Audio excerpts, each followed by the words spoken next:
I understand we have a quorum this morning, and Senator Capito, if you're ready to rock and roll, I think I am as well. And I'm happy to call this business meeting to order as we prepare to consider 3 nominations, 10 General Service Administration measures, and our bipartisan service transportation reauthorization bill.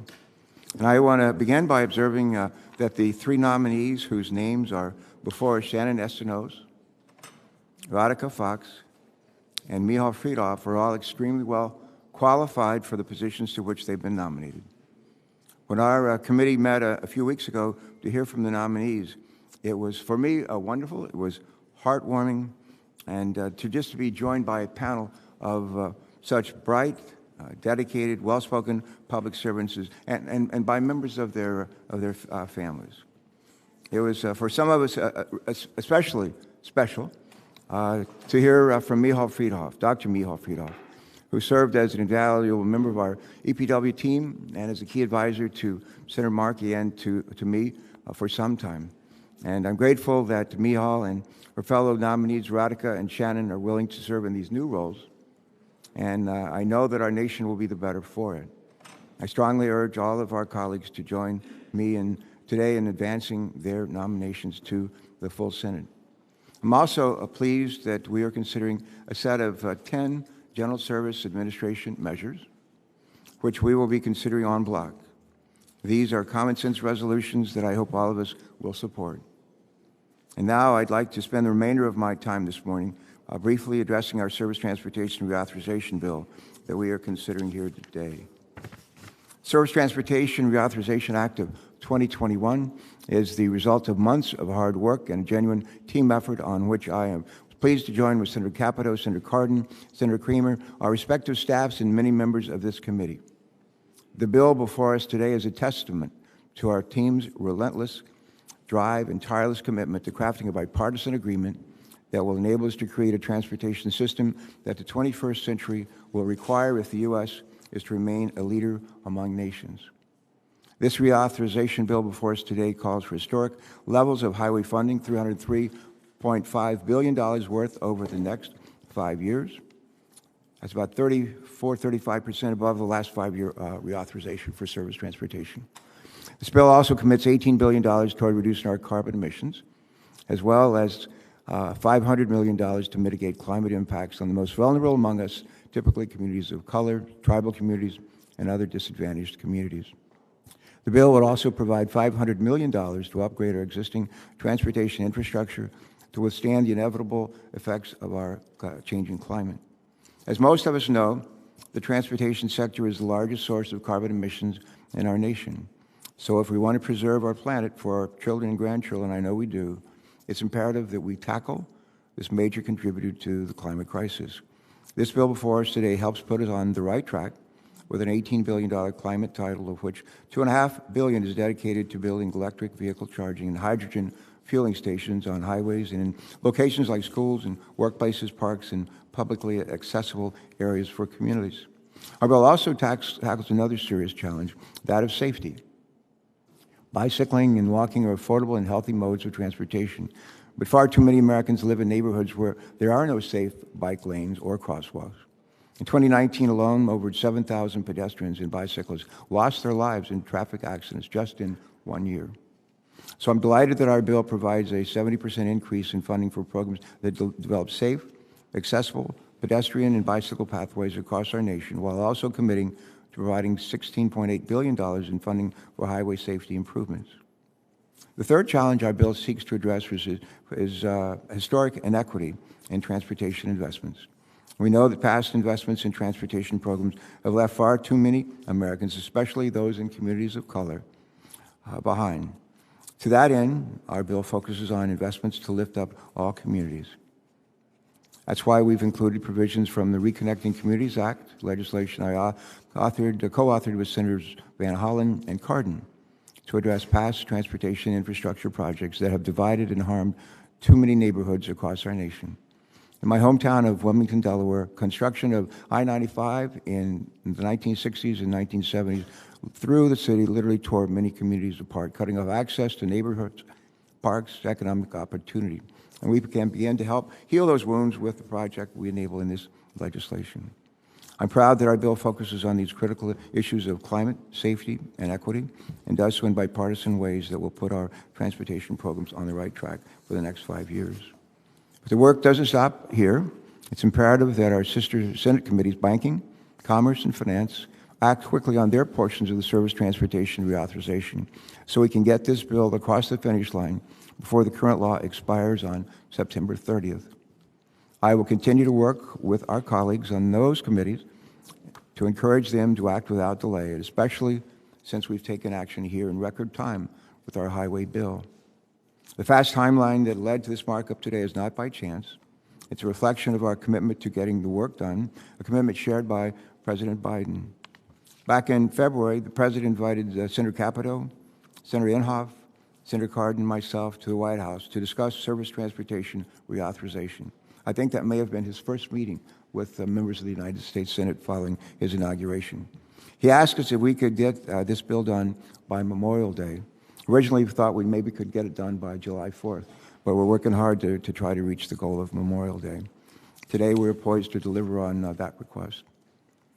Let me be clear, though, there's still a lot of work to be done on infrastructure in this Congress. We know that.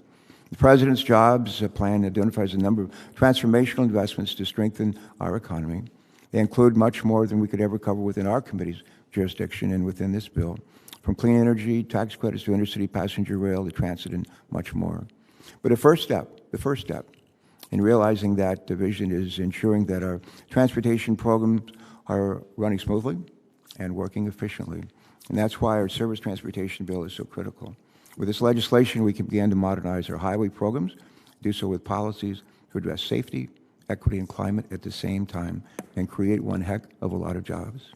It's a vital foundation for the President's Americans Jobs Plan and a remarkable bipartisan achievement. And with that, I want to turn to my friend, my West Virginia buddy, and our colleague, our ranking member with whom I've been privileged to work on this legislation. I just want to say to everybody who's been a part of this, thank you. Terrific job. And we've had this kind of leadership demonstrated when Senator Inhofe was in charge of this committee, and working with Barbara Boxer and others. We've had it with Don Barrasso, and I think we've done it again. And we have, hopefully we'll still be saying that an hour from now. but I think we're off to a good start today, and I want to thank everyone who's responsible for that. Senator Capito. Thank you. Thank you, Chairman Carper, and thank everybody who's here today for calling this business meeting and for your ongoing commitment to a bipartisan process for this bill that we are considering today, the Surface Transportation Reauthorization Act of 2021. I have always been optimistic that we would get here, but I am absolutely thrilled that we reached a bipartisan agreement that will address our nation's surface transportation needs. I also want to provide special thanks to Senator Cardin and to Senator Kramer who lead the subcommittee on transportation and infrastructure. Their support and partnership during this process was absolutely instrumental in helping us to reach an agreement, so thank you both. I also want to thank our staff, Mr. Chairman. I know they've spent a lot of nights, long nights, for their commitment to this process and for the long hours and hard work that they have dedicated to this bill. Today proves that, once again, that we can come together to develop a bill that reflects input from both parties and the stakeholder communities. This has been one of my top priorities as ranking member of this committee. Since the start of this process, I've been focused on policies that, 1, enable long-term investment in our nation's roads and bridges in a fiscally responsible manner, 2, provide certainty and flexibility in our states and other partners, for our states and other partners, and 3, keep the federal interest focused on providing a connected network of roads and bridges to ensure that all communities and economies can thrive. Additionally, I've been looking to facilitate the efficient delivery of projects in order to improve the safety and resiliency of our surface transportation system and to drive innovation to help pave the way for the surface transportation system of the future. I'm proud to say that this bill meets many and accomplishes many of these goals. I'd like to take a few minutes to share some of the highlights of our bipartisan legislation. It's a 5-year bill that presents significant funding levels, $303.5 billion out of the Highway Trust Fund. It will ensure long-term investment in our nation's roads and bridges while providing states and communities the flexibility that they need to address their unique transportation needs. The bill will distribute 90% of total funding to states through formula, giving the states the flexibility and the certainty necessary to get those projects in the years ahead. This funding distribution will benefit all parts of the country, including both urban and rural areas. I'm particularly excited about the $2 billion Rural Surface Transportation Grant Program that will provide competitive grants for projects that increase connectivity and generate economic growth in rural America. Among the projects eligible for a grant under this project are projects that will further the completion of the Appalachian Development Highway System. Completing this ADHS is absolutely essential to me and to my home state of West Virginia. Finishing this will better connect West Virginia and will open up significant economic opportunities. So passage of this bill is a big step in that direction. This bill will provide significant funding for bridges through a new grant program, which also is important to my state, but everybody's state here and certainly in Delaware as well. The bill also provides provisions that will improve the project delivery process for states and other partners. Notably, we codified the one federal decision, which will provide more accountability to the environmental review and permitting process by including page limits and joint agency schedules for projects within the goal of completing environmental reviews in 2 years. This bill also requires reporting timelines on the NEPA, which is the National Environmental Permitting Authority? Yes. All right. This reduces our paperwork burdens and provides opportunity for the adoption of categorical exclusions between agencies through rulemaking. Safety, as the chairman says, is a top priority that we all share. To address a variety of safety needs, we increased funding of the Highway Safety Improvement Program and provided state fundings that carry out resiliency improvements to their roads and bridges and improve evacuation routes. There is a lot in this bill for both sides and for all communities, no matter the size or region in the country. It represents the true give and take, I think, of bipartisan compromise. Most importantly, it will drive economic growth and in the future create jobs while also improving the quality of life of those in our country. We share a common goal, getting a bipartisan reauthorization bill across the finish line before the expiration of the FAST Act. Today is an important step in that process. Finally, today, the committee will be voting on other important committee matters, including 10 GSA resolutions.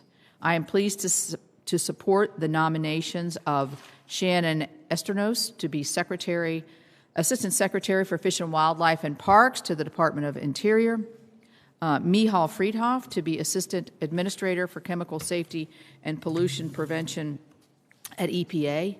And while I have enjoyed getting to know Radhika Fox and am impressed by her qualifications, she would not commit to maintaining the Navigable Waters Protection Rule issued in 2020, but she also would not state that the 2015 Waters of the U.S. rule was overreaching. Very vague in her answers. So for that policy reason, I cannot support her nomination today. Thank you, Mr. Chairman, and I yield back my time. Well, 2 out of 3 ain't bad. So, thank you. All righty. Speaking of noms, let's go through 3 of them right now.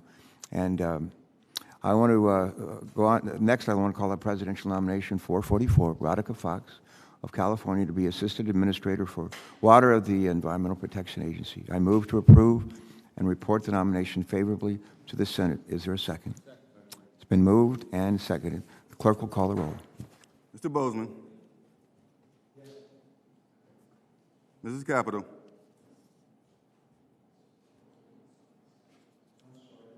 Mrs. Capito. I'm sorry, this is Radhika Fox. This is Radhika Fox, yes. You have 1/3, you'll give you a third chance if you want. All right. Proceed with the roll call. Yes. Mr. Cardin. Aye. Mr. Kramer. Aye. Ms. Duckworth. Aye. Ms. Ernst. No. Mr. Graham. Mr. Inhofe. Mr. Kelly. Aye. Ms. Lummis. Aye. Mr. Markey. Aye. Mr. Merkley. Aye. Mr. Padilla. Aye.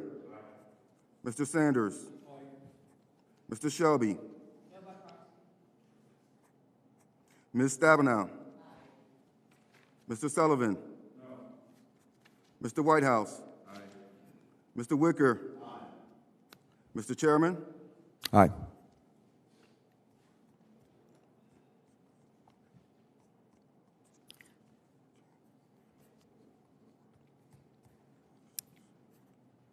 Mr. Chairman, the yeas are 14, the nays are 6. All right. With that, then the nomination's been approved, and we report the nomination favorably to the Senate. Next, I want to call up presidential nomination 407, Dr. Mihal Ilana Friedhoff. I've known Mihal for a number of years. I didn't know she had a middle name, and it's Ilana, Eddie. And Mihal, one who's worked close with a lot of us in our staffs. Mihal's been nominated to be the Assistant Administrator for Chemical Safety and Pollution Prevention of the Environmental Protection Agency. I move to approve and report the nomination favorably to the Senate. Is there a second? The clerk will call the roll. Mr. Bozeman? Mrs. Capito? Mr. Cardin? Mr. Kramer? Ms. Duckworth? Ms. Ernst? Mr. Graham? Mr. Inhofe? Mr. Kelly? Ms. Lummis? Mr. Markey? Aye. Mr. Merkley? Mr. Padilla? Mr. Sanders? Mr. Shelby? Ms. Stabenow? Mr. Sullivan? Mr. Whitehouse? Mr. Wicker? Mr. Chairman? Aye.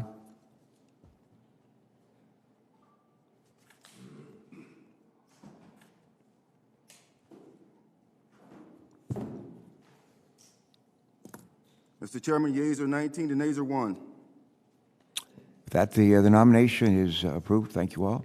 Final nomination we consider this morning is presidential nomination 374, Shannon Estenos of Florida to be Assistant Secretary of Fish and Wildlife and Parks of the Department of Interior.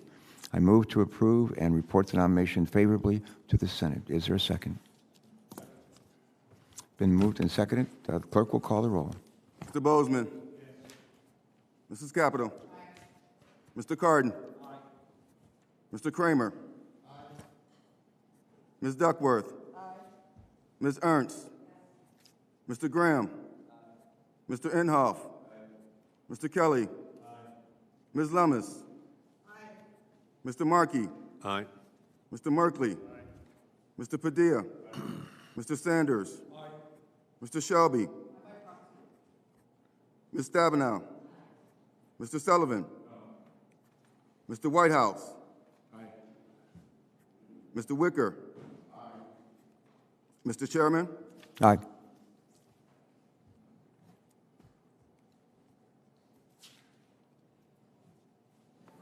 Mr. Chairman, the yeas are 19, the nays are 1. And with that, the nomination is confirmed. Colleagues, thank you all. There were 3 terrific nominees, and I'm delighted they're going to have the opportunity to serve us and to work with us going forward. Well, I'd like now to turn to the Surface Transportation Reauthorization Act of 2021.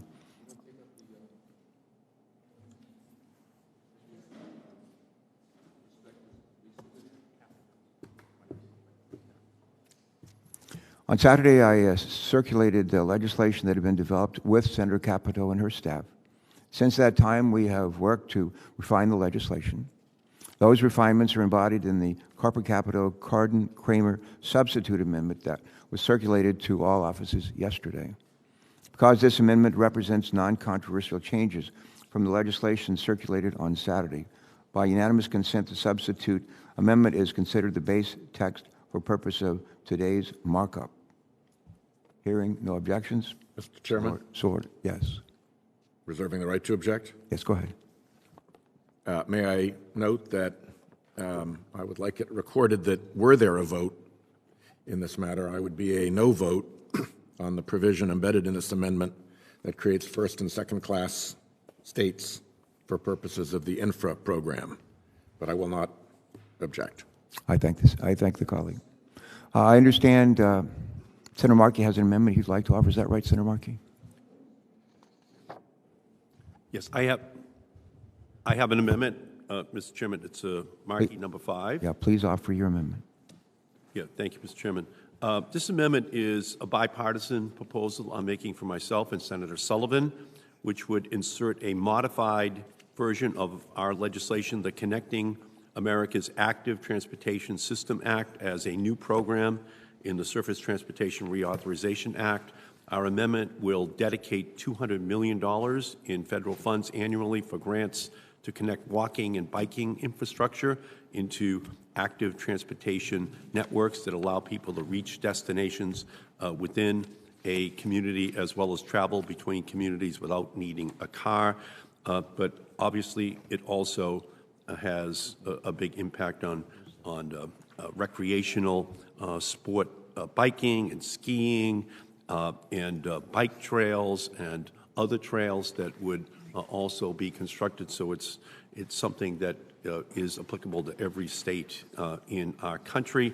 And adding this bipartisan legislation to our overall package is both common sense and essential. So I urge support for this amendment because no matter your age, your ability, people will be able to reach their destinations through affordable and healthy travel options. So I thank you, Mr. Chairman. Yeah. Senator Sullivan, would you like to comment, please? Chairman, yes, thank you. And I want to thank my friend Senator Markey for his leadership on this amendment. You know, for all of us who love the great outdoors, this is a great opportunity to have more trails for pedestrians, bikes. This is something that's very much looked upon favorably in my state, and I think in most states here, particularly as people are trying to get outside after the pandemic. We've worked with everybody. There were some concerns on my side of the aisle that there was too much dedicated to this, so we scaled back the amendment quite a lot, actually. So I would encourage strong bipartisan vote on this Markey-Sullivan amendment. So anyone else care to comment on this? Yes, Senator from Illinois. I'm sorry. Thank you, Mr. Chairman, and I thank you for the bipartisan amendment. I, unfortunately, for you all, will be opposing this amendment for several reasons, and it's not because I'm anti-bike or pedestrian trails, because if you look at the guts of this bill that we worked on, we took very careful considerations to include new programs and modifications to existing programs that I think will advance the goals of this amendment. Significantly, the bill increases the amount of funding for transportation alternatives. It was, I believe, at 4.2 in the previous iteration. It provides $7.2 billion, the bill that we're voting on right now, for eligible projects, including bicycle and pedestrian projects and recreational trail projects. It also provides another $6.4 billion for the new carbon reduction program, which also has eligibilities for bicycle and pedestrian projects. There are also new requirements in here for our states and our Metropolitan Planning Organization to fund activities for complete streets, which are defined as providing the, quote, safe and adequate accommodation of pedestrians and bicycles, among other users. There were 3 examples there of where we have addressed, I think, what the gentleman's amendment is trying to achieve. So I see the amendment as duplicative and unnecessary. It's another $1 billion. I appreciate the fact that the amount is less than the original amendment, but I do believe that we have dedicated not just policy, but a lot of funding to achieve the goals of this amendment. So I would strongly urge a no vote. Senator Duckworth. Thank you, Mr. Chairman. I just wanted to speak in support of the amendment.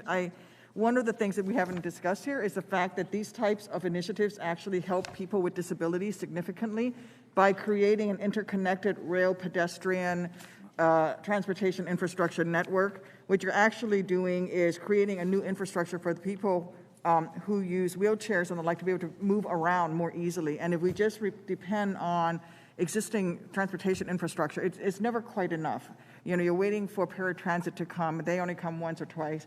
You can't get to a bus stop always. And so having something like this will actually allow persons with disabilities greater freedom, greater access, which is going to be ever more relevant as our baby boomers age and become folks who are, the population of people who are going to be using wheelchairs and assistive movement devices is only going to be growing, and we're going to see a huge increase in the demographics of this country. So I really do support this amendment because it will have that effect of helping persons with disabilities. Would the Senator yield? I will. I thank the Senator. And her point is correct. This isn't creating just kind of isolated bike paths. This is actually connecting everything together so that there is kind of an interoperability of our transportation system, especially for those that need it the most. So, so you're right on point in terms of what the goal of this is. It's a new program with something that is much needed. Yeah. Would other senators like to be recognized on this amendment? Hearing none, would the clerk please call the roll?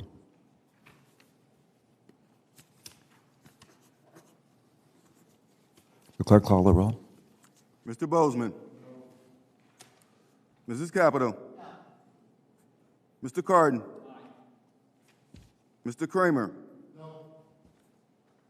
Ms. Duckworth. Ms. Ernst. Mr. Graham. Mr. Inhofe. Mr. Kelly. Ms. Lummis. Mr. Markey. Aye. Mr. Merkley. Mr. Padilla. Mr. Sanders. Mr. Shelby. Ms. Stabenow. Mr. Sullivan. Mr. Whitehouse.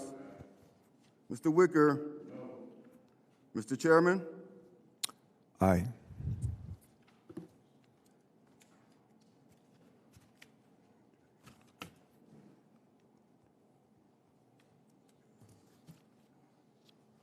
Mr. Chairman, the yeas are 11, the nays are 9.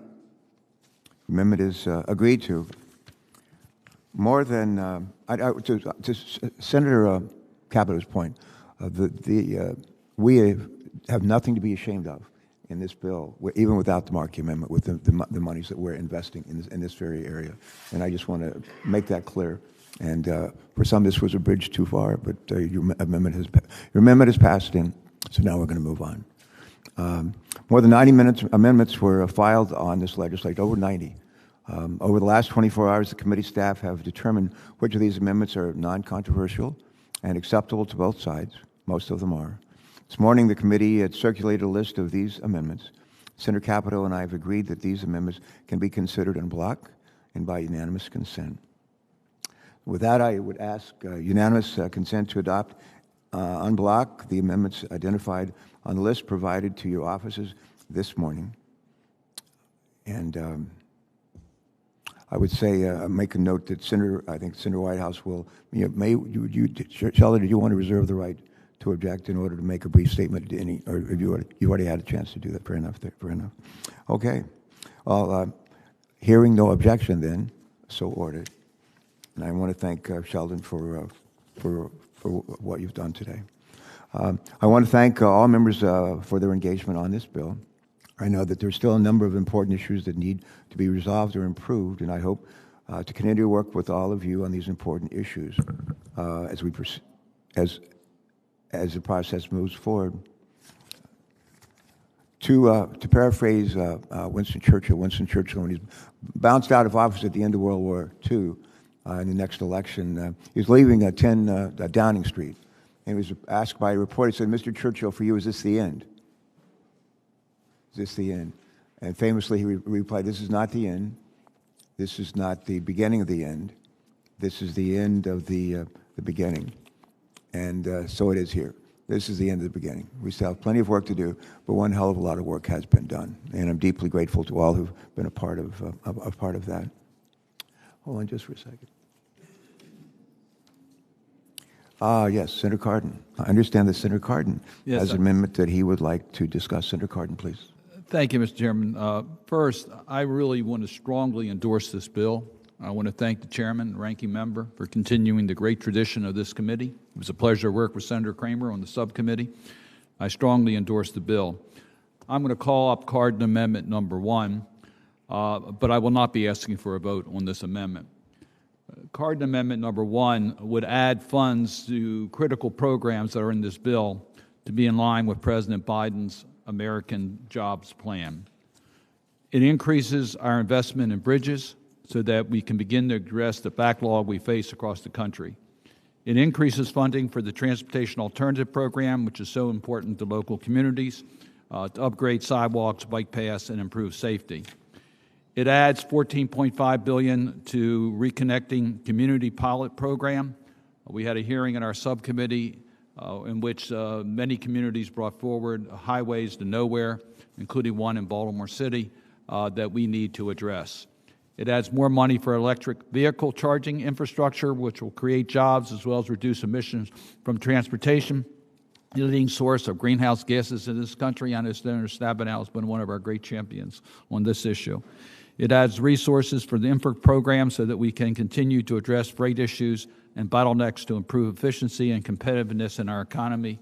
It adds funding for workforce training so that Americans are ready to participate and take advantage of the job opportunities we will create. It adds resources for safety, which is a critical priority.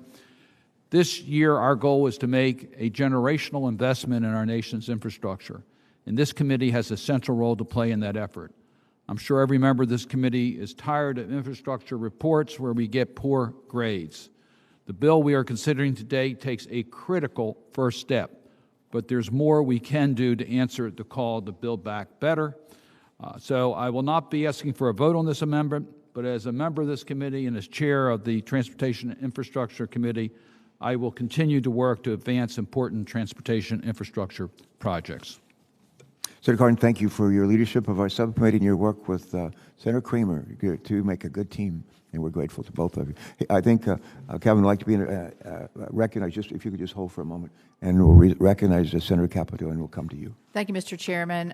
Just briefly, as many of you know, there has been a lot of talk about a larger bipartisan agreement in conversation with the White House and the jobs plan. And this bill, I think, really is the anchor to those bipartisan discussions. And so I appreciate everybody joining in to craft something that increases, as the chairman noted in his opening statement, increases from the FAST Act, goes up 34%, which is very, very significant. And then the gentleman's amendment would pull those numbers up another 25%. So as we talked about earlier, I would have hesitation. I would not have hesitation in voting no against this if he were to bring it to a vote. But I appreciate the sentiment. Thank you so much. Thank you, Senator Capito. Senator Kramer? Thank you, Mr. Chairman, and Ranking Member Capito for your incredible leadership. And Senator Cardin, it has been a pleasure working with you as well. I look forward to the continued work. And I would ask to bring up Kramer Amendment number 2, which, like Senator Cardin, I will not be asking for a vote on, but want to take just a minute to visit about it. And I think the work that's been done is remarkable. I am, like you all are, strongly supportive of the final outcome of the bill, and while it may be the end of the beginning, it's a darn good beginning, Mr. Chairman, and it, I think, should serve as a great encouragement to the people who we work for, who are watching this process, and if they just accidentally stumble onto this moment, are going, wow, I didn't know they could all actually work together and get things done. And I think you're right, Senator Capito, it should create some momentum for bigger things, and we've gone big today. And so we've made some progress, but that being said, I do believe that we can and should do more, especially to prioritize flexibility, innovation, and transparency. The infrastructure policies that Congress promotes should be more focused on delivering results than it is about preserving archaic processes. My amendment would get to the heart of this issue. It would make a number of streamlining improvements to NEPA as it applies to certain transportation projects under Title 23. It shouldn't take longer to permit a project than to actually build it, and I'd reiterate the comments from the ranking member. You can't build back better if you can't build. My amendment also creates a pilot program to establish innovative practices for permitting reviews. This would maintain the environmental safeguards that we all support while bringing new approaches to the forefront. It would create a pilot program to give states flexibility in how they spend the federal allocation. And lastly, my amendment would require the development of a methodology to determine costs associated with NEPA. This is just common sense. We should have a clear understanding how much NEPA is costing taxpayers and states to comply. So, Mr. Chairman, again, I think we can do better, but I think we've done darn well, and I look forward to continue to improve the bill as it moves to the floor and through the process. Good. And with that, I yield. Thank you for your good work on this bill, and to your staff as well, and thank you for your comments. Would any other members care to? Yes, care I to just speak? want to echo the comments of Senator Kramer. I think that permitting reform isn't cutting corners on environmental reviews or anything like that. It's common sense. And when you talk to governors and mayors, regardless of political party, it's always a priority of theirs because they see firsthand what happens with federal permitting that can be too burdensome and can take way too much time. On average, I think in the United States, it takes almost 8 to 9 years to permit a bridge. That's crazy. 9 to 19 years from planning to finalizing highways. 9 to 19 years. That's nuts. And we wonder how we're not competing with China. That's one way. You could have a $10 trillion infrastructure bill, but if we don't get to make our federal permitting more efficient, timely, and certain, none of the money is going to get deployed. So I think there's a big potential bipartisan compromise, perhaps more funding for much more aggressive permitting reforms. And I think that could be a bipartisan way to address some of these issues. Anyone else wish to be recognized? All right, with Senator Markey, please.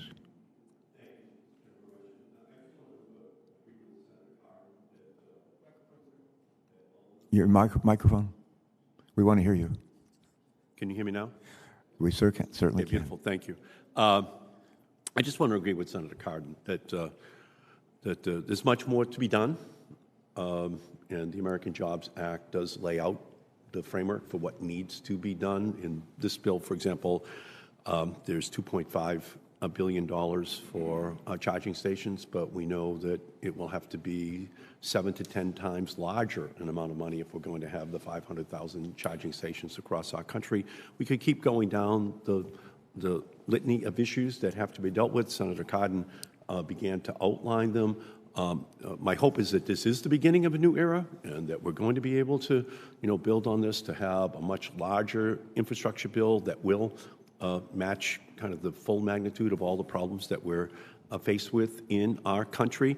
And that would be my fervent hope.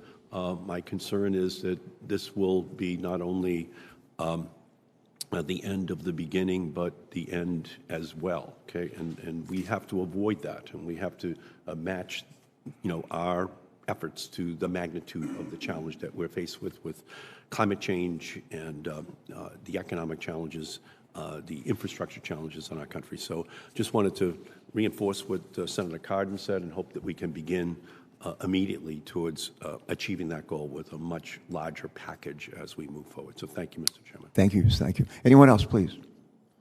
Before I move the committee report, the Service Transportation Reauthorization, let me just take another minute. Normally, most of you should know I take the train to work and go back and forth just about every day. And I look out the train window which runs parallel to 95 for much of the way. And a lot of people just sitting there, not moving, polluting, but not moving. And the roads and highways and bridges in this country need an enormous amount of work, And we need to invest in them, and we need to invest wisely. And I think we're providing a lot of extra money, 35% more than the last 5-year bill. We're making some changes with Senator Capito and others have pushed forward to make sure we're spending that money more wisely, maybe more prudently, and that's good. For me, I love helping people. I know we all do. And one of the best ways you can help people is help make sure they have a job. And the legislation that we're about to vote on here is going to help provide opportunities for millions of people to work directly from this legislation on roads, highways, and bridges. but also because we're going to be a stronger, more productive economy because of these investments that we're making. And that makes me feel great. And the last thing is that as a senator from the lowest lying state in the country, where the seas around us are rising and our state is sinking, the idea of climate change is very, very real. And I just thank everybody for noting that and for making sure that we don't ignore that in this legislation. The idea that we can somehow do good things for our planet, good things for people, putting them to work, is a day to celebrate. And lastly, I'll say, people say to me, what do you like about your committee so much? And I say, this is a workhorse committee. We're not show horses. We are workhorses. We go to work and we get things done, and we provide leadership by example. And my hope is that we'll report this bill out with strong, maybe unanimous vote, like we did 18 months ago, and that we'll send a strong signal to our sister committees, Commerce, Banking, Finance, that it's time to go to work, and they'll join us as well. And with that, I now move that the committee report the Surface Transportation Reauthorization Act of 2021 as amended. Is there a second? Thank you. With that, the clerk will call the roll. Mr. Bozeman. Mrs. Capito. Mr. Cardin. Mr. Kramer. Ms. Duckworth. Ms. Ernst. Mr. Graham. Mr. Inhofe. Mr. Kelly. Ms. Lummis. Mr. Markey. Mr. Merkley. Mr. Padilla. Aye by proxy. Mr. Sanders. Mr. Shelby. Ms. Stabenow. Mr. Sullivan. Mr. Whitehouse. Mr. Wicker. Mr. Chairman. Aye. Mr. Chairman, the yeas are 20, nays are 0. Say that again. The yeas are 20, nays are 0. We say this one more time. Yeah. The yeas are 20, nays are 0. All right. Thank you. I thought that's what you said. All right, everybody. Congratulations. Good work. This is not the end, but it's a good beginning. All right. Thank you all. And we have, Mr. wait, Chair, we have, Mr. Chairman. we have Mr. Chairman, Mr. Chairman, do we have one more thing to do? I think we have the GSAs to do. I think that can, just hold on. Final business? Yeah. Final business, if you will just bear with me for just a moment. Mr. Chairman, before moving on, I just wanted to say congratulations and ask unanimous consent that my full statement be put in the record about this legislation, but I agree this is a very important step in the right direction, so congratulations. Thanks so much, without objection. The final business before us today is to consider 10 resolutions relating to the General Services Administration. As members of this committee know, since the Public Buildings Act of 1959, this committee and its predecessor committees have approved GSA prospectuses by committee resolution. The purpose behind this process is to create a congressional role in the GSA process that is not unduly burdensome or time-consuming. The resolutions we consider today are GSA leases throughout the country. Members have had the opportunity to review these documents, and I believe them to be non-controversial. Does anyone have a different view? Are we okay here? I think we are. All righty. Therefore, we'll consider the resolutions en bloc, and we'll do it by voice voting now. Move to report favorably the 10 GSA resolutions. Is there a second? Second. Moved and seconded. All in favor say aye. Aye. Aye. Opposed say nay. All right. We're on a roll. The ayes have it. And with that, the voting portion of this meeting is concluded. Anybody, before we turn to statements from senators on matters that we have reported today and their amendments, I want to acknowledge, again, the support that the transportation legislation has earned. The legislation is supported by safety groups like the National Safety Council, business organizations like the Association of Equipment Manufacturers, and professional organizations like the American Society of Civil Engineers. Other critical transportation stakeholders like AASHTO and the Bike League are also supporting the legislation. I ask unanimous consent to submit for the record a number of letters of support for this legislation, including from the organizations I just mentioned. Is there objection? Hearing none. I'm now happy to recognize anyone on this committee who wishes to make a statement on the nominations or the legislation that we just approved, or to speak on any of the amendments that were filed or adopted. Anyone? Mr. Chair. Senator Cardin. Senator Ernst, yes. Okay. Senator Ernst and then Senator Cardin. Senator Ernst, please proceed. Yes, thank you. And before I talk about my amendment, I do want to thank Chairman Carper and Ranking Member Capito for the leadership on this historic infrastructure legislation, and I also want to thank the rest of my colleagues on the committee for providing their valuable input as we develop this bill. Our success this morning shows that we can accomplish a lot when we work together and focus on real transportation infrastructure. My amendment, Ernst number 1, makes grant funding available for biofuel fueling infrastructure in Section 1401. This section authorizes $2.5 billion in grants over 5 years for charging and fueling infrastructure for electric, hydrogen, propane, and natural gas vehicles, but not for biofuel. By leaving out biofuel, we're subsidizing charging infrastructure for wealthy EV owners on the coasts, while at the same time leaving our corn and soybean farmers and biofuel producers on the sidelines. This program can be more effective if a broader range of fuels are eligible for it. Neglecting to include biofuel is short-sighted and ignores the role it can play in reducing greenhouse gases in the transportation sector. Conventional ethanol already reduces greenhouse gas emissions relative to gasoline by nearly 50%. Advanced biofuel can reduce greenhouse gases by 70 to 100%, and in some cases be carbon negative. Internal combustion engines will be the primary light-duty vehicle for decades to come, and we can't ignore solutions that provide us with low-cost, lower-carbon liquid fuels. Though I did not push for a vote on my amendment today, I do plan to work with my colleagues to see if we can work this out before the bill gets to the floor. And with that, I will yield. Thank you, Mr. Chair. Thank you. And thanks for your input on this bill in any variety of ways. Thanks so much. Senator Cardin. And then I think Senator Kelly. Thank you, Mr. Chairman. First, I just really want to underscore how proud I am of the work of this committee.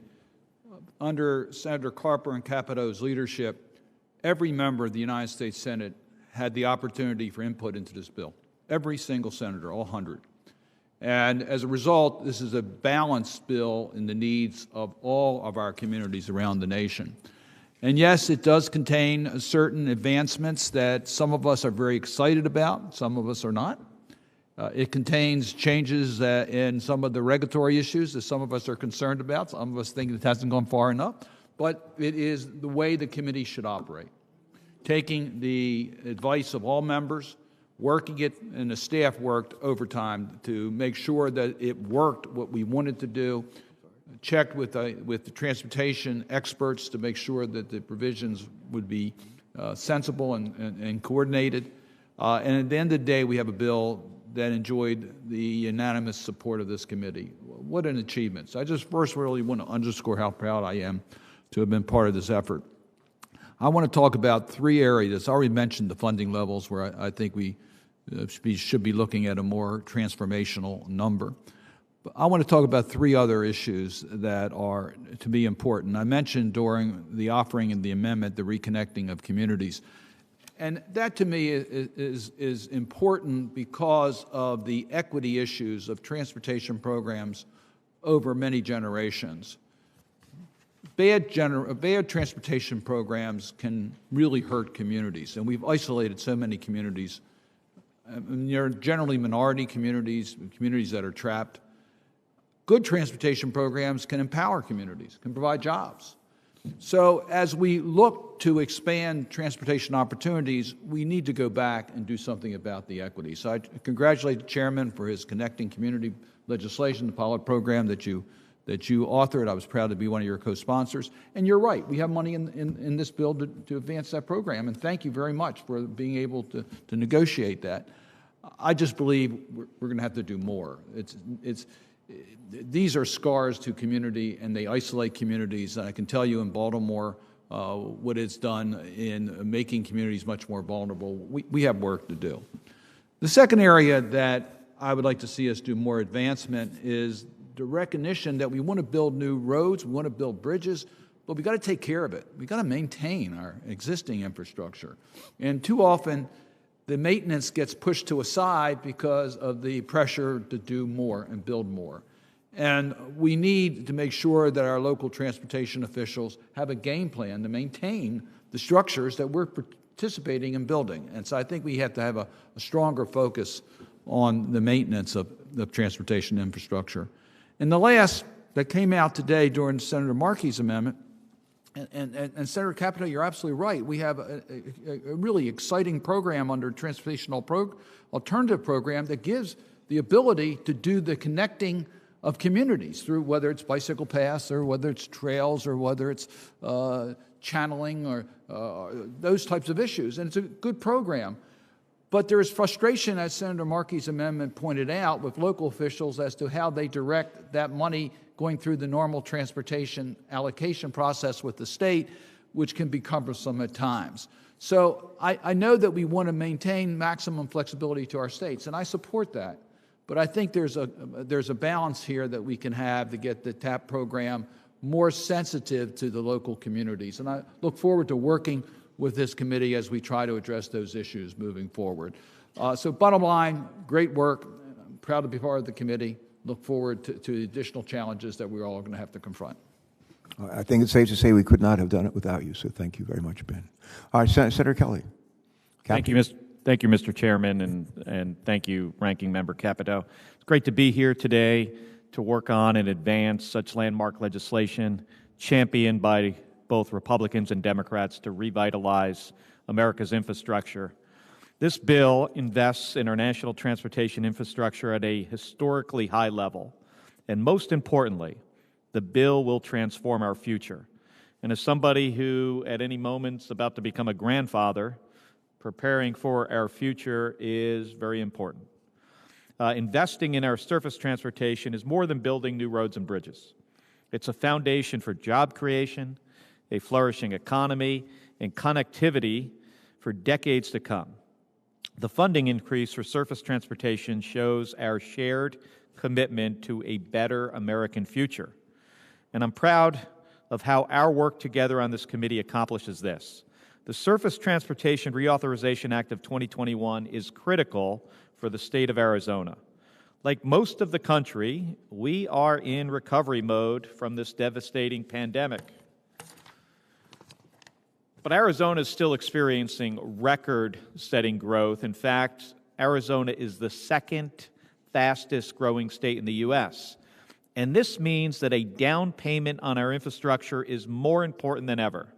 To support Arizona's growing population, we have to build up sustainable, affordable transportation infrastructure. After talking with Arizona mayors and business groups and others, I worked to include priorities for our state in this legislation. There's more work to be done on infrastructure, but this legislation is the first step of bringing billions of dollars to Arizona to move transportation infrastructure projects forward. Projects like the I-10 expansion to make the corridor more safe and efficient, like I-11 to finally connect Phoenix and Las Vegas, and needed improvements and upgrades to rural roads and bridges. This legislation thinks ahead to navigate the climate challenges that we face. It invests in transportation infrastructure resiliency with a particular emphasis placed on heat reduction programs, a major factor in Arizona. It dedicates funding to support Arizona's aging bridge infrastructure, as well as expansions and improvements. For tribal communities, the bill delivers critical funding to establish a tribal high-priority projects program, creates an Office of Tribal Government Affairs, and increases the overall funding in the Tribal Transportation Project Authorization. And it also includes bipartisan priorities that I advocated for, including the ROCKS Act that I introduced with Senator Portman, which would make federal transportation projects more sustainable, efficient, and beneficial to local economies by advancing the use of locally sourced aggregate resources like sandstone, gravel. And also, what was included here was funding to help states, metropolitan planning organizations, and localities cover the costs associated with taking on large construction projects. So, Mr. Chairman, I'm proud to have worked with Republicans and Democrats to shape and advance this investment that will upgrade and expand the roadways Arizonans use to connect each and every day. And I look forward to our continued bipartisan work to invest in our infrastructure. Thank you, and I yield back. Senator Kelly, let me just say it's been a pleasure. You could have chosen any number of committees to serve on. Speaking as chairman, I suspect I speak for others. Thank you, and Senator Padilla for choosing this committee. They've been great additions. Senator Padilla, you've joined us, and I'm happy to recognize you if you'd like to address us. Thank you, Mr. Chair. I ask unanimous consent to be recorded as present and voting yes on the Surface Transportation Reauthorization Act. Yeah, without objection, so ordered. Thank you. All right, Senator Capito. Yes, thank you, Mr. Chairman, and thank you, Senator Cardin, too. I appreciate the good hard work. I noticed, sort of on a lighter note, that between the chair and the ranking member and the chair and ranking member, our all last names start with C. So we'll call this the 4 C's. And I think we've worked well together. And I think to hear the statements of, Senator Kelly, I think, reinforced a point that I think is extremely important in this legislation, and that's flexibility. What works in Arizona, where his needs are, and where the needs of Arizona are much, much different than what a mountainous terrain on the east, more on the eastern coast, such as West Virginia. Not quite on the coast, but on the eastern part of the Maybe someday. country. Maybe someday. We're not careful. Hope not. Hope not. We got the Chesapeake Bay, though. We got that. So, so I think it shows that we need to keep the flexibilities for our state DOTs to be able to meet the demands at the local level, and I think that is really good. But at the same time, we have a lot of common issues. This bridges issue is something that spans all 50 states.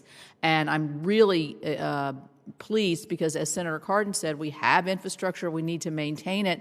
Bridges, I think, is one of the things that is routinely neglected and is becoming deteriorating, and I've been very concerned about that. So I just want to thank you, Chairman Carper, because as you and I know, we talk every week at least once, and maybe more than that. Our staff talks constantly, and I think if we're going to ever really get this right in this Congress, communication is the key. And we know we don't agree on certain issues, and we know we have strong feelings on each issue. But if we keep communicating and talking and listening, because you're a great listener, to one another, I think we can overcome some of these hurdles. But we really couldn't do it with the fine staff members that we have kind of propping us up. So I don't want to start getting in trouble and naming names. So we'll do that on the floor when we get this to the floor. But I want to thank all of them on both sides. You all have been terrific, and I appreciate it. So thank you, Mr. Chairman. I especially want to thank you for saying that I'm a great listener. I hope my wife was listening to that. I can't help you with that. I've told you that before. All right. Thank you. A joy working with you. Two kids from West Virginia who grow up and end up in the United States Senate. Go figure. Go figure.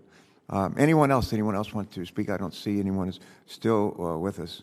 So in closing, I just want to say a special thanks to our staffs, members of our staffs. 2 o'clock this morning, we were still up. And I know some of them probably never went to bed, but it was well worth the effort. And Joe Biden likes to say all politics is personal, all diplomacy is personal. And he's really right. And I like to say, every night and then when I ran into people who have been married like 30, 40, 50, 60, 70 years, I always ask them, I say, what's the secret? And I get these great answers, funny answers, but really great answers. And one of my favorite answers is the letter C. There it is again. And communicate and compromise. Communicating, and I can't tell you how many people who've been married 60, 70 years say communicate and compromise is really important. It's also the secret for a vibrant democracy. Also the secret for a vibrant democracy. And we have just demonstrated that the 2 C's, communicate and compromise, and that they really are critical for a vibrant democracy. So I think we've done good work. I want to thank everybody, Adam. I want to thank you. And the team you lead, Mary Francis and Rebecca Higgins and others on our transportation team. Thank you. The folks who serve with Senator Cardin as our subcommittee chair with Kevin Creamer, and just everybody else. It's been a great team effort. And I wanted to say, let me see if there's anything else I need to cover before we finish. Leslie, what have we done here? We've sent 8 qualified nominees to the Senate floor, and now with the votes today, we've now sent 8 qualified nominees to the Senate floor, and 4 of those have been confirmed. We hope more will follow. In addition, we've reported 2 bipartisan infrastructure bills out of our committee. one bill to modernize our nation's water systems that we passed on the Senate floor with 89 votes. People still ask me, was that right? We got 89 votes for anything? 89 votes. And the other bill today that will create a transportation system, I think, worthy of the 21st century. So again, thanks to everyone who's in this room, who's worked on all this, and those who have left or are not in, or maybe within the sound of my voice, but we're grateful to all of you. Got plenty of work to do, but staff, do I need to ask for unanimous consent that staff be authorized to make technical and correct and conforming changes to the legislation? I will ask for that unanimous consent. And with that, this meeting is adjourned. Thank you all. God bless.